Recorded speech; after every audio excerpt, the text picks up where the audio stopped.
Are parasites and mold at the root of your hormonal issues or your inability to release weight? Sister, you're not going to want to miss this episode. Tune in to learn what parasites and mold are, how they might impact women or show up more for women in perimenopause, and where to start if you feel like you have signs and symptoms. Let's dive in. What's up, sister? Welcome back to the Period Whisperer podcast, the show helping perimenopause and menopause women de-stress your body and decode what it's saying to you so you can own your own health, energy, and weight loss again. If you're new, I'm so happy you're here. I'm Bria. I'm your host, a recovering people pleaser and hustle addict turned functional and holistic hormone specialist. Let's lean in and learn what your body is saying to you. Hey there, sister. I am really excited to share this episode with you. This was a fascinating interview for me. I am just entering and learning more and more about the world of parasites and mold and metal toxicity. And something that my amazing guest says really sticks out for me in this interview. She says, and she's quoting one of her teachers, "If you're alive, you have a parasite." And I found that very, very fascinating. Now, Leanne Vogel is a certified holistic nutritionist and functional blood chemistry specialist who's been in this space since 2007, helping women use a ketogenic diet to balance their hormones. She's specializing in addressing chronic root cause issues such as parasites, mold, and metal toxicity using standard blood work. Leanne is the international best-selling author of the Keto Diet paperback, founder of healthfulpursuit.com, and the voice behind the largest running keto podcast, the Keto Diet podcast. She works one-on-one with clients from all over the world, helping them understand their standard blood work and coaching them through their root cause issues. You can find all of her stuff below, but you're going to love this episode where we cover everything about this, because the truth is that I've learned is that a lot of the symptoms that we experience in perimenopause are also symptoms of parasites and mold toxicity. All right, I'm not going to take up any more air here. Let's get into it. This is a great interview. Well, hi, Leanne. How are you?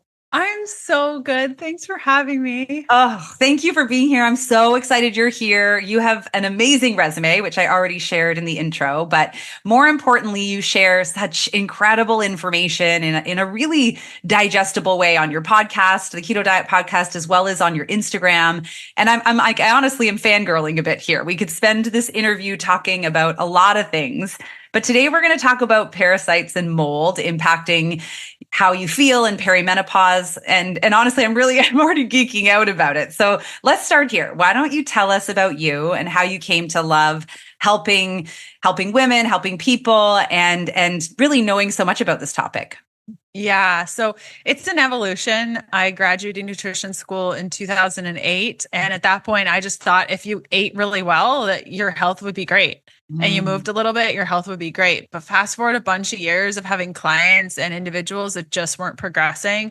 I was educating on the ketogenic diet. I had overcome amenorrhea, which is a lack of period, using the ketogenic diet. And so I really felt like nutrition played a key role, but myself, I was still not optimal.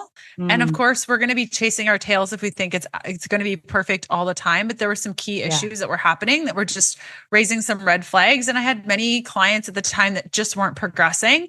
And we were doing everything nutritionally and everything that I had learned how to do. And it wasn't working. And around that time, I was having a lot of liver issues. And just weird symptoms. It just didn't make sense. So I asked a friend to do a test that I didn't know how to do at the time, which is a GI map from Diagnostic Solutions.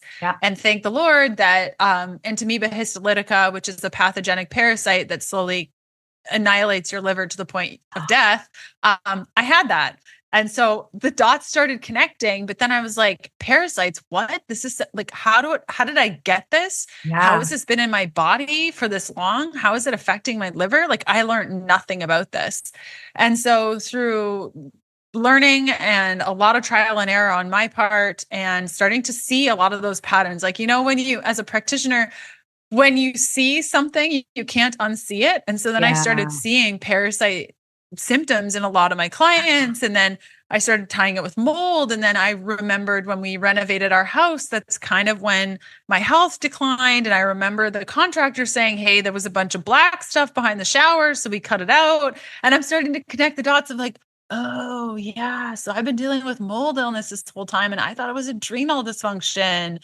Like I thought it was exercise intolerance, and I thought my liver was janked because I drank too much alcohol in my 20s. And no, it's the parasite literally killing me. And so patterns just started showing up, and that's really how I got into this next phase of my career, which was educating on root causes. And so over time, I've just, gathered all the different tools in my toolkit. And when you've been in business and just doing this for as long as I have, you just have a bigger toolkit. And so I can speak to parasites and hormones and ketogenic diets and vegan diets. And I've seen so much over the last couple of decades. And that's a little bit about me. And I no longer have Entamoeba histolytica. I no longer have amenorrhea. I have a pretty good liver. So things are looking up.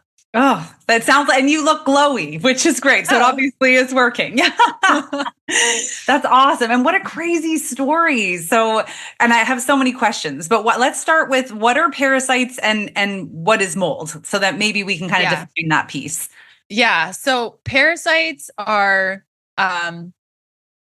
let's call them organisms that live in your body.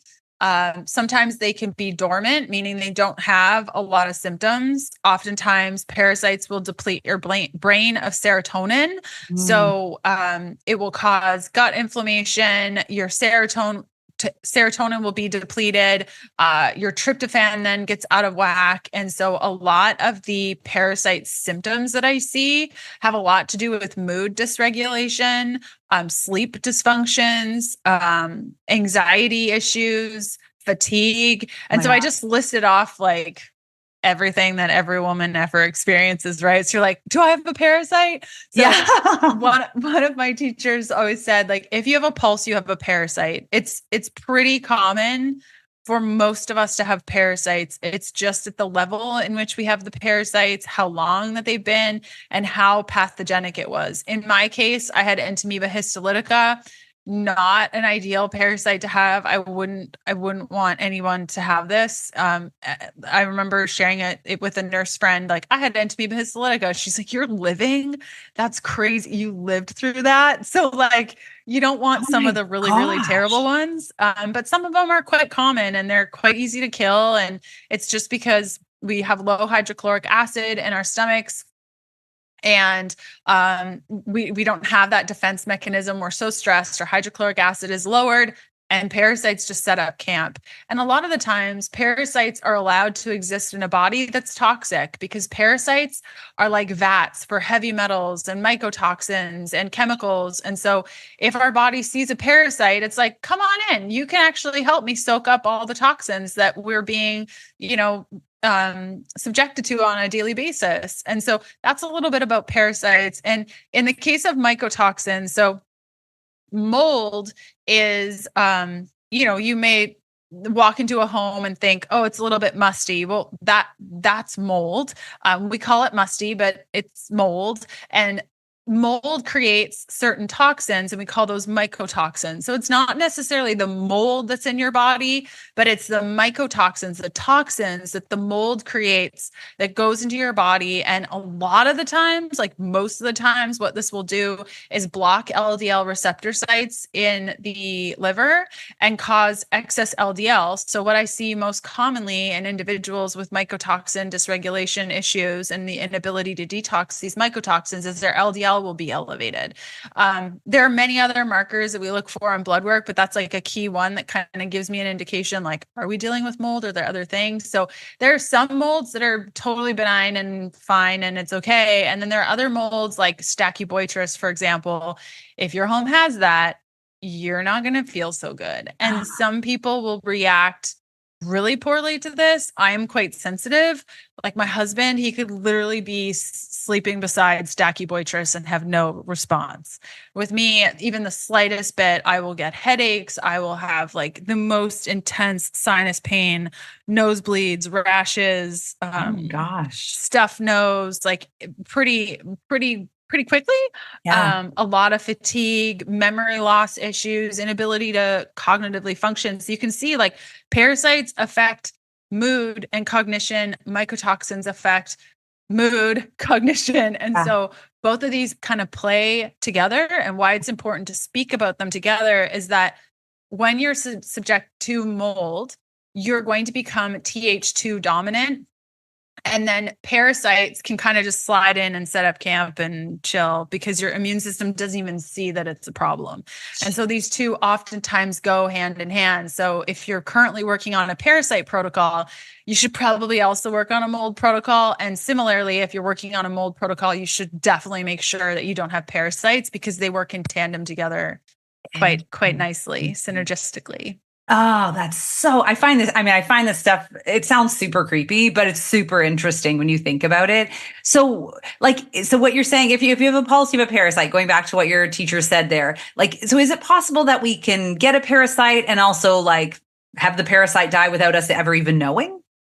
Totally. Yes. Okay. Like 100%. I was actually on a cruise ship about a year ago and I was taking antiparasitics because those cruise ships are filled with these dudes. And I had lunch. And then the next morning I was passing worms like crazy, like crazy. That's never like, yuck. So gross. So, I mean, we do like, we have them everywhere. Yeah. And if your body has strong vitality, if your body is strong, it can kill these things off. It's when we are heavily toxic, when we're drinking tap water, breathing in toxic air, eating toxic food. It's just, there's so much that our body is holding on to. These things start to set up camp and just kind of stick around. So we can, with strong vitality, get rid of these things pretty quickly. But living in the world that we live in, I'm of the camp of like, you should be detoxing every day because our world is just toxic. And what that looks like in a maintenance level is going to look different than in a, oh my goodness, we have an acute situation, or even a chronic situation of this individual being subjected to either of these items. But the ongoing maintenance, like for me now, is I do a drainage pathway practice every day, which means I wear my castor oil pack, or I go into my sauna, or I do my navage, sinus rinses as just a way to like keep the toxic load down. And I make sure that I drink filtered water. And so yes, I think with strong vitality, our bodies can get rid of a lot of this stuff, but we do need to support it because we live in a toxic world and that's just where we're at right now. Yeah. Wow. Okay. And that's really interesting. It's like every time I'm about to ask you a question, you already answer it, which I love. So how can we pick up, I mean, obviously you're saying on the cruise ship, like, is it through food that you would pick up parasites? Like, how do we get exposed to or pick like parasites and mold toxicity? Yeah. Okay. So in the case of parasites, usually it's something that we eat or drink. It can also be passed through sexual partners, depending on the parasite, but oftentimes it's food or drink. Now we think like I got my parasite probably from Dominican. I know the time that I got very, very sick, that's kind of when my health declined and everything kind of went sideways. So I feel pretty confident that I got it eating an apple in Dominican at the airport. And we think of, when I go to Mexico or when I go to Africa, like those are things that could happen. But a lot of my clients get these things from eating undercooked meat at a restaurant or anytime that you deal with like food poisoning. Yeah. Probably you should think about maybe just perhaps doing a parasite cleanse after that. Cruise ships, any sort of travel, food preparation, not preparing food safely or correctly. Pork products will have quite a lot, like salmon or any sort of fish products, any sort of fresh meat at any place. I'm pretty particular about where I get my meat products. Like you can see worms literally crawling in Costco salmon. I don't eat Costco salmon. So sushi is a big one. Sushi. Yeah. I don't eat sushi anymore. And so we are, it's everywhere. But we also don't want to live in a world where we're terrified of everything. Yeah. And so I've made a rule that like, if I'm eating out, I'm taking an antiparasitic and I just choose not to have sushi because I almost died having a parasite. So that's just like a personal preference. Yeah. And when it comes to mycotoxins, usually we get them through a water damaged building. That's kind of like if your home has a significant amount of water damage, or your work has a significant amount of water damage, your home has been through a hurricane or had a ton of water wreckage, and maybe they've ripped things down to the studs, but they kept the studs and they were waterlogged. There is mold in that stud. And so a lot of the times it's our homes or our workplaces that are causing issues. And I've gone back and forth on whether or not to rip everything apart and start again, or just leave it alone and clean the air. I think it really depends on the individual and how sensitive we are. Our genes play a huge role in how we respond to mycotoxins, especially. And again, getting back to that vitality, when we're strong enough, we should be able to live in a home that has a little bit of water damage, because it's going to happen, and be able to handle it pretty okay for most people. Yeah. It's all about air filtration. And so those are kind of the exposures: is food, water, and air, primarily in our home or workplace. Sometimes our car, if we're spending a lot of time there, our gym too. Wow. So everywhere. Church. Yeah, like buildings. Anywhere you spend a lot of time, right? Like Yeah. a consistent amount of time aside from the food. Exactly. So that's so interesting. So I was going to ask you about how this shows up for women in perimenopause, but when you talked about how it shows up with like cognitive issues, anxiety, like brain fog and stuff, I'm like, well, that's what every perimenopausal woman is experiencing.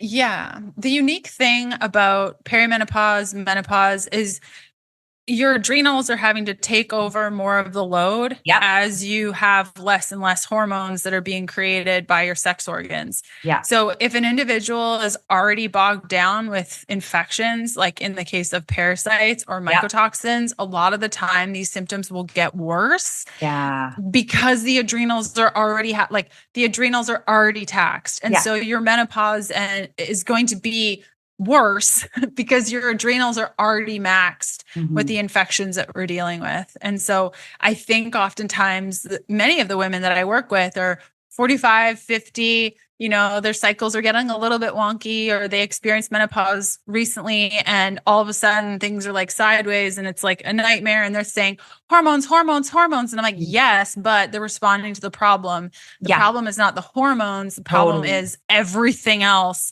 that's making the hormones sideways. I love that you say that, because I think like that's what society teaches. Like, oh, you're in perimenopause, you're in menopause, like it's your hormones. And it's like, well, what's creating the hormonal issue? It's like there's always that root, as you talk. It's like, so it's not real. Like, yes, your hormones are being impacted, and that might be where the symptoms coming from, but it's something that's impacting the hormones. And I think that's such an important point to make for everyone to understand.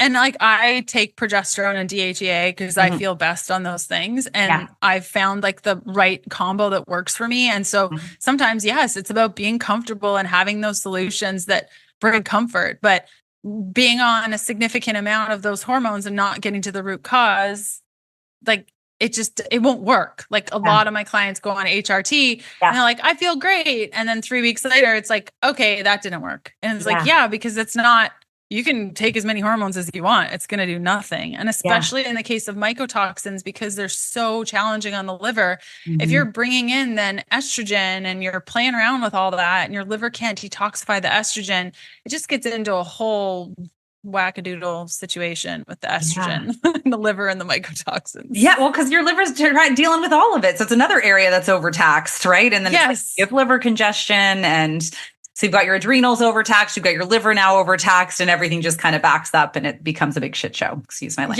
Yeah, exactly. All of that.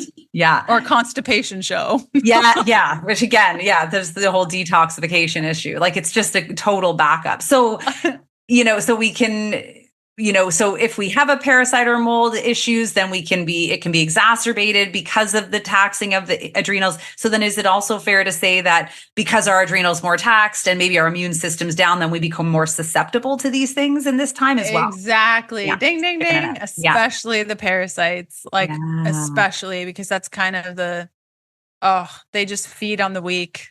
They feed on the weak. Yeah, they really do. It's Like a all real this survival stuff. of the fittest situation, isn't it? Here? Yeah. You really want to just build up your vitality. Like that is, you want to be strong. Like I want to be the person that can handle the grains and the things, and I'm just strong and my gut can handle it, as opposed to let's just cut out everything and try to put together this house of cards. Like it's just not, it's going to crumble, you know? That's a good point, right? Because I feel like life is this fine line between recognizing the society and culture we and being able to like eat and explore and enjoy life, and then also being like, well, this doesn't make me feel good, so I need to be really anal about the food on my plate, for example, or how I live.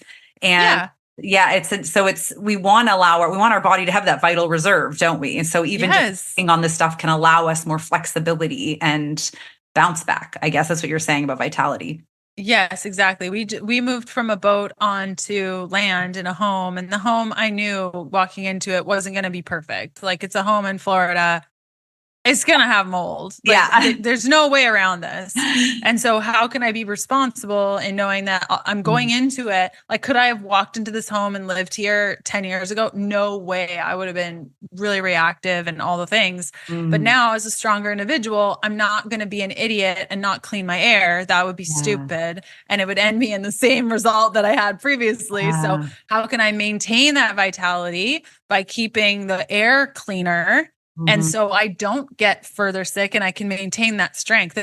Maintenance is so much easier. And I think a lot of individuals I work with, once we get through that big thing, we're like, okay, I'm through it. It's like, no, we have to maintain our vitality. We have to maintain that strength. So even when you're through these things, there are certain askects you need to do to maintain that vitality. I have a client who messaged me the other day and is like, being healthy is a full-time job. And I'm like, it is. I mean, the idea behind it is that you have more of your reserve and energy to thrive. But there are a lot of things to think about. But being sick is a full-time job. Oh, it's way more than a full-time job. So you still have other things you have to do. So it's and then you're burdened and there's things you can't do. I would rather have a full-time job caring for myself and be physically able and mentally capable and all those things, as opposed to being sick where it's a full-time job. And at that point too, you kind of lose your autonomy. Like you're having to rely so heavily on practitioners and doctors and therapies and all those things. Whereas maintaining your vitality is legit just you being a responsible adult, taking care of yourself. So no, thank you on the sick part. I love that. That needs to be taught in schools, but that's another conversation. Yeah, seriously. That's amazing. Okay. So you've talked about some signs and symptoms, but are there more signs and symptoms? So we have people listening to the podcast and they might be wondering, like you said, like, don't I, should I check, or maybe there's unique signs and symptoms. Like, is there anything else you can share around that might have someone think, maybe I should, and should it be a GI map test? Like, what is it that if they're, how might they recognize it in themselves, and when should they get testing done, and what should that test be?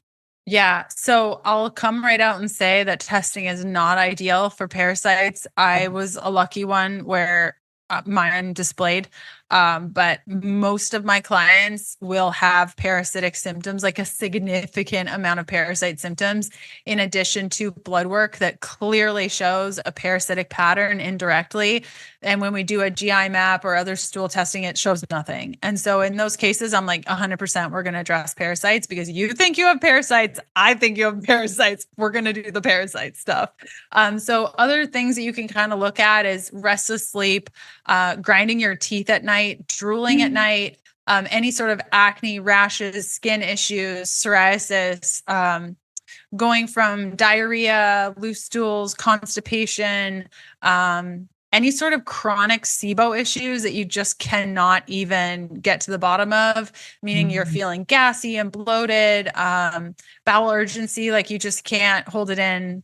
You're running to the bathroom or maybe not even making it. Anal itching is a big one. A lot of women come to me with anal itching that are sometimes exacerbated through pumpkin seeds, because pumpkin seeds will start to kill off parasites, and the anal itching will be terrible when you start to have pumpkin seeds. So that's a good way to kind of see with some sorts of parasites. Well, pumpkin seeds are a really valuable source of zinc and other things that are really helpful for women who are struggling with their hormones. So it is exactly very interesting. Yes, you might be bringing in the pumpkin seeds for your hormones, and all of a sudden your butt starts itching. And you're like, what is going on? That can be a really, really good indication. Also like fingernail biting, like kind of like getting under your nails and biting it. Oftentimes that's how you can get parasites, because you were gardening or playing outside or picked up dog poop and then it's still on your fingernails, and you can get it that way. But if you're constantly digging at them, there's like a parasite look to a person, and it's hard to describe. But as a practitioner, I ask my clients to upload pictures of themselves, and I can usually tell just based on the way their face looks. I know that sounds crazy, but it's just like this droopiness, and dark circles under their eyes. So that can be a really fun way of kind of determining it from a practitioner standpoint. Vitamin B6 deficiency. So if they're ALT, AST, and BUN are low, that can be a good sign. For kids, like bedwetting is a big one. Your pets will give you parasite. I didn't mention that when you asked me where we can get parasites. So like kissing your pets, like don't do that. That really gives me the heebie-jeebies when I see it. And I'm a huge animal lover. I have like a wonderful, glorious dog, but I am not down with like anyone licking my face. Like I'm just not. Yeah. No. Another big one is eye floaters. That's something that I really struggled with. Like my eyes, that was one of the main reasons why I was just so frustrated and needed answers, because there was so many floaters, and my eye doctor was like, just clean your eyes with baby soap and get in there. And I'm like, no, man, like there's so many, it's hard to see sometimes. There's so many, and I don't have those anymore. Interesting. But like, is that like sleep and then goop that's kind of in your eyes, or no, it's like all the time there's stuff floating in your eyes. Whoa. Okay. Wait, you said that sometimes that it's often that parasites won't show up in a stool sample. Why? Because they like to hide. They're really good at hiding behind biofilms. They do not like being out partying in all the places. Like most of the time they're in your fascia, they're in your lungs, they're not just in your poop. And if they're in any part where there's poop or any sort of digestibles, like higher up in the digestive tract, they're often going to be behind biofilms. They can be in your blood. So they're not just like hanging out in your poop waiting to leave. They don't want to leave. No, they're very happy in there. Like, this is awesome in here. This is great. So they rarely show up in the stool. And it was so interesting what you said when your body's dealing with a lot of toxins, it's like almost like, fine, come on in and help me out here. Yeah. It's like the friend that sucks, but you're like, sure, stay with me because you're at least cleaning the house with me or something. One of the ways to tell if somebody has parasites in blood work is that their ferritin is moderate. Like it's between 25-30-ish to 35-40-ish, because parasites think ferritin is yum yum buffet. They're like, oh, ferritin, that's our tastiest snack.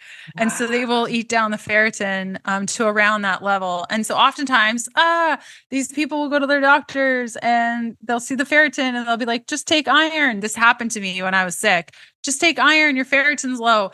Iron will feed the parasites. It will just make the infection worse. And I remember taking the iron being like, my ferritin's not moving. I feel like hot death. What is happening? Well, I was literally giving the parasites a yum, yum, tasty treat. Like, here's dessert on top of all the other things you're having in my body. You're welcome. Stay a while. This is why I love your content. Like this, how you explain things, it makes so much sense to my brain in such a beautiful layman's terms. I appreciate it.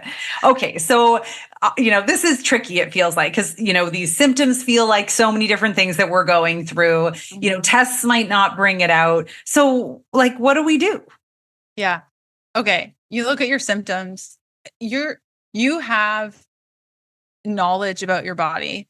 And I think the more you learn about these sort of holistic practices, I think most of us know what's going on. Like, of course, don't be a hypochondriac and think you know everything about everything. And that's a whole different other thing of just like thinking you have everything. But like, truly, if there was a time where you traveled or there was a time where you had a meal and you got sick, and then if you kind of look back and you're like, okay, wait, yeah, that didn't seem right. And some of the things she's saying, it makes sense. You can go to your past blood work, and you could just use regular blood work for this. And you could look to see if your eosinophils, basophils, monocytes are slightly elevated, meaning that like functionally, I look at things a little bit differently. So my elevations and ranges are a lot tighter, but if you look at the ranges on your blood work and they're at the top of those ranges, even though they might not be highlighted as being elevated, that could be a good sign of a parasite pattern.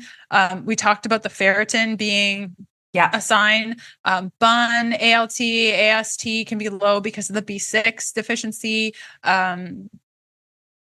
What else? Yeah, I think that's it for blood work. Symptoms you want to go off of. So if you're like history, yeah, I could see that. Symptoms, definitely, probably yes. And then you look at your blood work and you're like, oh, actually, well, then, yeah, probably you have a parasite for sure. So then it just becomes how you want to address it. And if you want to test for it to find out what kind of parasite you have, then I really like GI Map from Diagnostic Solutions. That's my number one, because every other test doesn't show a proper dysbiotic pattern, meaning some of the tests out here now, it literally just says you have dysbiosis. Well, like, duh, everybody has dysbiosis. There's really 3 different types of dysbiotic patterns: inflammatory, insufficiency, and digestive dysfunction. How you treat either of those is going to be very different. Like if somebody with an insufficiency issue, meaning they don't have enough healthy bacteria, if they start killing parasites, they will not be okay. Like they already don't have enough healthy bacteria. You have to build up the healthy bacteria first. So in that case, like if you're listening and you've been on rounds of antibiotics and you deal with infections constantly, I would say spend a good amount of time just going on probiotics to really build up your body stronger before you start any antiparasitics. And then it just becomes parasite protocols are going to be long because the life cycle of a parasite is long. In some cases, they're 5 or 6 months, the lifespan of a parasite.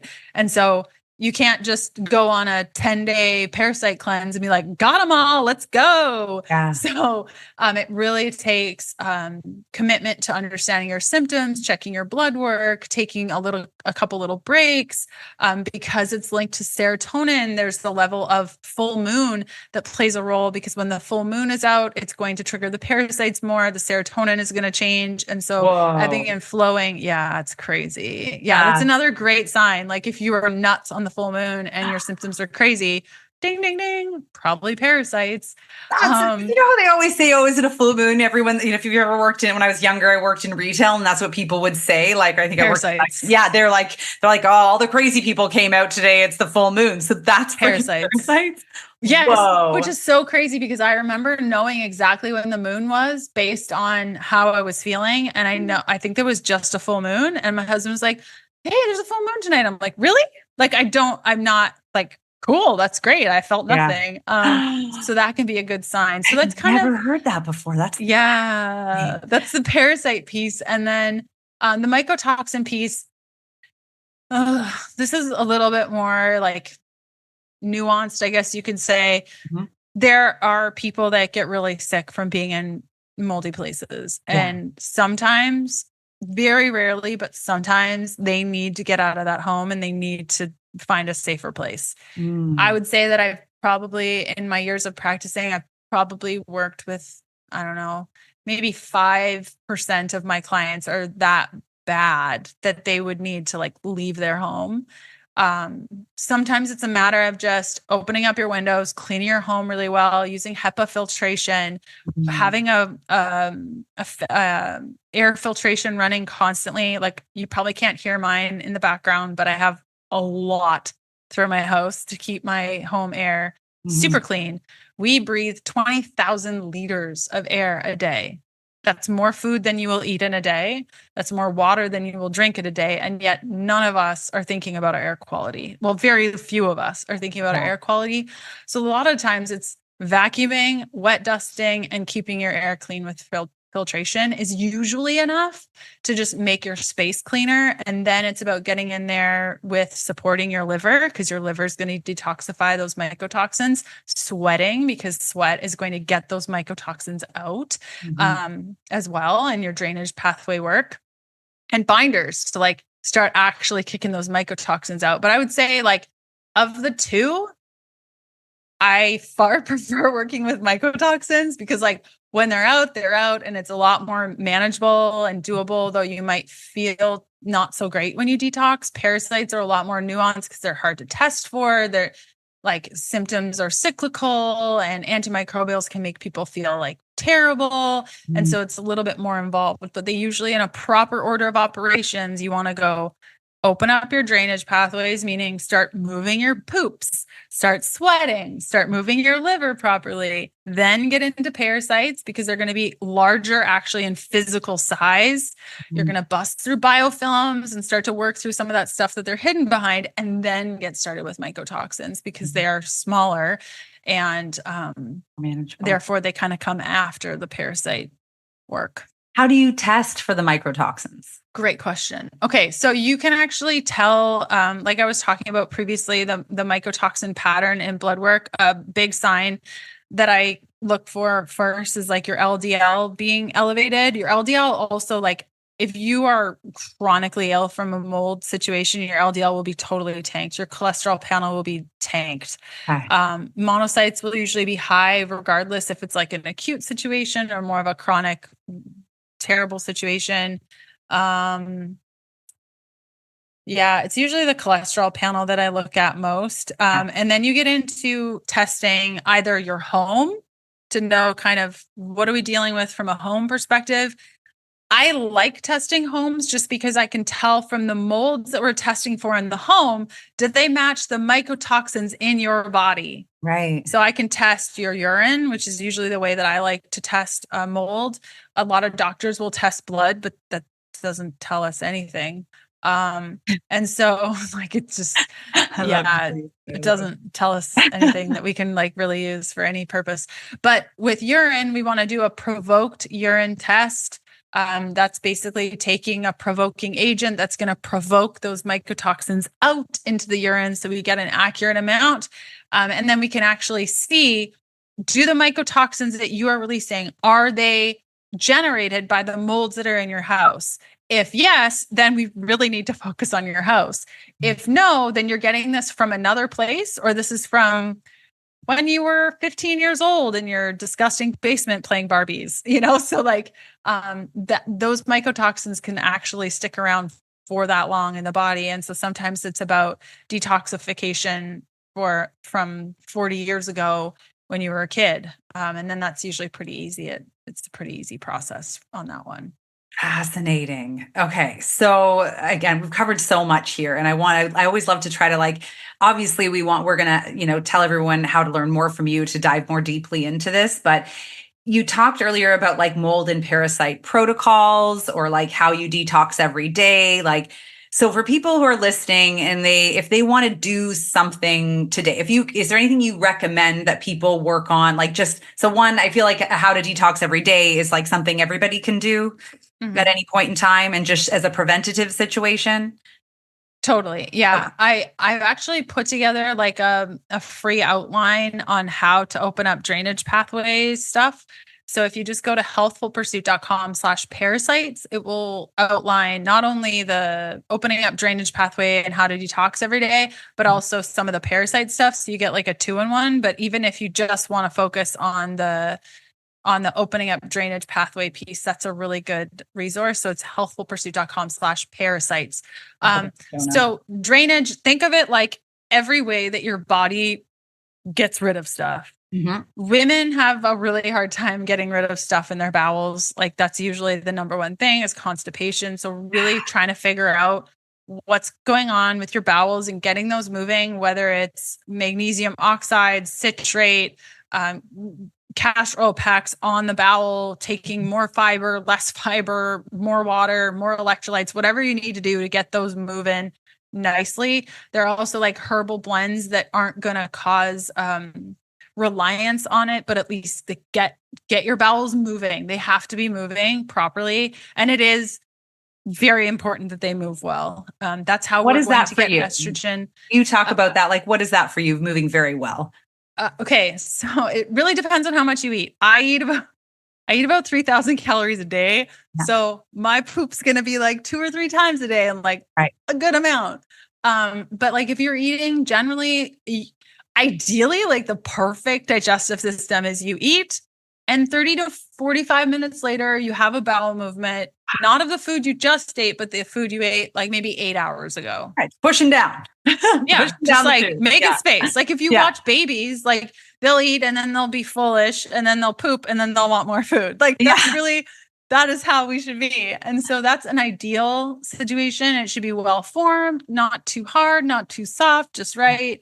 And then we think of sweat. Okay. When we have thyroid dysregulation, we're going to not sweat as much. And so sometimes the thyroid stuff and the gut stuff and the liver stuff is all kind of playing a role in that. But starting to encourage yourself to sweat, the best way to do that is just to get outside. Yeah. Just get outside in the sun. Even if the sun is, I still think in Celsius, so it's really hard for me, like -5. You're still outside, you're in the sun, that's great. And in the summer, you're sweating. You can also get any sort of sauna situation. I have a little backpack, like sauna sleeping bag situation that I use to just get yourself sweating. Then you think of urine, make sure you're drinking enough water. So we covered sweat. Oh, liver. Castor oil packs. That's my go-to. Talk about castor oil packs, because I have a lot of people that ask me questions about this. So I'd love to hear your. I love them. Yeah, I love them. What are they? Castor oil pack. How do they work? So it's flannel on one side and ideally some sort of like waterproof material on the other, so that you can wear like a t-shirt and the castor oil pack or the castor oil itself is not going to permeate through the pack. And so basically it is a pack of flannel that you put a little bit of oil on, you place it over top of your liver and you let it sit there for as long as you can tolerate. I know when I first started, when my liver was a mess, I could tolerate about 2 minutes and I would have the worst anxiety and anger. And I wanted to rip that thing off my body. And now I can wear it. Like I sometimes forget that I'm wearing it and I'll wear it all day. And I'm like, I need to get this thing off. Does it hurt? Like why? No, it stimulates the liver movement. And so if your liver is very stagnant, the liver is the emotional center of anger and frustration. Mm-hmm. And so if your liver has not moved, when you start to move your liver, it will bring up a lot of feelings. Nausea is also part of it. Like if I wear my pack too long, I will get nauseous. And so, that's the liver piece. I love castor oil packs. A lot of my clients won't do castor oil packs when they have to put heat on it because it's a pain, and I don't do it either. It will not happen. If I have to sit there with a pack on my liver for an hour with a heat pack over top of it, it's not going to happen. So I would rather you wear a castor oil pack with no heat than no castor oil pack at all. And what I really love doing, if I remember, is to put castor oil pack on castor oil just on my liver before I get in the sauna. And then it's like a 2-for-1 deal. So that is good. I can see you with your hands pointing and I know where the liver is, but if for the people who are listening, where is the liver on the body? Okay. So you know where your heart is? It's the opposite side and down. So feel your heart on your left side, go to your right side. It's right underneath your breast. So if you like kind of tuck your hand underneath your right breast and kind of get up there, that's where your liver is. The reason I make that joke about the heart is I went to a chiropractor once and she was arguing with me that the liver is under the heart. And I'm like, you are not adjusting me. This is terrifying. You are not getting close to my body. Nope. No. That's scary. Yes, it was very scary. Like step away from the neck. Step away from my neck. So castor oil packs. And then we get into more like drainage everyday kind of pieces. So what I would say is the easiest thing is just choose one. Just choose your weakest one that you think. In my case, it was liver. So I started with castor oil packs. But if you feel like it's lymph, like you're dealing with a lot of cellulite issues and you're getting sick all the time. And maybe you even have like lymph nodes that are swollen. Maybe yours is rebounding or getting a little vibration plate and going on that. You don't have to do everything. Just choose your weakest pathway. If you haven't gone to the bathroom in 4 days, probably your weakest pathway is your bowels, and that's where you start. And so just doing that consistently, start thinking about your food quality, your air quality, and your water quality. And those 3 things, plus the drainage work, will really help you to open up drainage and help to mitigate some of those imbalances right off the bat before you even start to think about mycotoxins and parasites. If your drainage isn't optimal, if you bring in an antiparasitic and you're not pooping, nothing's going to happen. You'll probably feel terrible. Or if you start addressing mycotoxins and your liver isn't open, you're going to have issues. If you start addressing Lyme, bacteria, viral infections, and your lymph is not moving, you're going to have issues. So I love that. I mean, that goes for, we were talking about HRT, like that goes for everything. It's like anything, if you want to, you got to make sure your body can metabolize it, deal with it, process it, use it. Otherwise, so I love that tip, is make sure your drainage is open. This is almost like your prep work to making sure. And in the process, I'm sure the body can then do some of it on its own, which is great. But then if you need more, it's there. It's crazy by nervous system regulation and opening up drainage, how many clients are just like, I don't need you anymore. I'm like, great. That's awesome. The goal. Yeah. That's awesome. That's great. Yeah. Nervous system and opening up drainage. Nervous system, it's a whole other conversation, but those 2 pieces, like, it's just like changing your diet. If you're eating McDonald's every day, and then all of a sudden you're like eating organic and, you're choosing like plants and healthy meats, like so much has changed. I think it's the same thing when you open up your mind to the drainage pathways. It's like, whoa, that is awesome. Like it's one of those big transition periods. At least it was for me in my health and my practice as well. This has been amazing, Leanne. Thank you. So, like, my mind is blown. I've learned so much. Like, I think we've, given it so many options. I'm going to definitely put your healthfulpursuit.com/parasite in the show notes. But how else can anyone listening learn more from you? Like, you're a wealth of knowledge and you have so many resources. So where's the best place for them to find you? Yeah. Okay. So Healthful Pursuit is my blog. You can also just type in leannevogel.com and it'll go to my blog, because Healthful Pursuit is like, did she say helpful, healthful, health? What is that? What is that? And then I'm on Instagram, Leanne Vogel. That's with a V. And then I have a podcast called The Keto Diet Podcast. And we talk about low carb living. I've been thinking about renaming my podcast, but I talk about keto, I talk about low carb, and we talk about just like functional living within a low carb template. And low carb could be 0 carbs to 200 grams of carbs. And so most people that are in the health space are welcome to hang out. And I think those are kind of my big places that I tend to be. I love it. I will put all those in the show notes, but sisters who are listening, go and follow Leanne on Instagram. You're going to love it there for sure. It's such a great way. And then to get into your world, I think, and get like really great tips, like right off the bat, and actionable things. So thank you so much, Leanne. I'm super grateful for your time today. Oh, thanks, Priya. This was fun. Thank you for having me. Yeah. All right, sisters, go out, be more in your life and not just less on a scale, and follow Leanne, and we'll catch you next time. Thank you so much for joining me on the Period Whisperer podcast. If you liked this episode, take 30 seconds right now to write a review on iTunes, and then reach out to me directly on Instagram at Bria_period_whisperer, and message me there with a screenshot of your review. As a thank you, I will give you a customized free hormone audit to get you on your way to the best health of your life in midlife.